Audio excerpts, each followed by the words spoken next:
የኛን ደሞዝ የሚከፍለው ከስተመር ነው። ዛሬ እንዲህ አበበን በፍቅር እዚህ በደስታ ልንገናኝ የቻልነው አንድነት ስላለን፣ መናበብ ስላለን፣ ፍቅር ስላለን ስለሆነ ይሄ ፍቅራችን፣ ይሄ አንድነታችን፣ ይሄ ለስራ ተነሳሽነታችንን ከኛ ጋር እድሜያችንን ሙሉ እንዲቀጥልና ይሄን ድርጅት የበለጠ ለአገር ለወገን ለሁላችንም አለኝታ ሆኖ እንዲያድግ የእግዚአብሔር በጎ ፈቃድ ይሁንልን።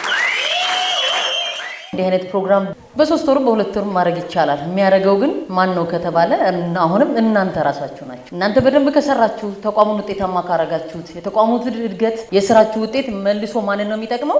እናንተን ነው። የእናንተን ነው አቅም እናሻሽለው፣ እናንተን ነው ከፍ የምናረገው፣ የውጤቱ ተጋሪ የምናረገው እናንተን ነውና የእነዚህ አይነት ፕሮግራሞች ቀጣይነት አሁንም በእናንተ እጅ ያለ የሚለውን እንድትይዙ እንፈልጋለን። ከስተመራችሁን እናንተም ደግሞ ዋንጫ ባትሸልሙ በጥሩ ስነ ምግባር በታማኝነት ማገልገል መቻል አለባችሁ። እያንዳንዳችሁ ለከስተመሮቻችሁ ታማኝ ሆናችሁ ይህን ሽልማት በየከተማው እንድታሳዩ አደራ ላለው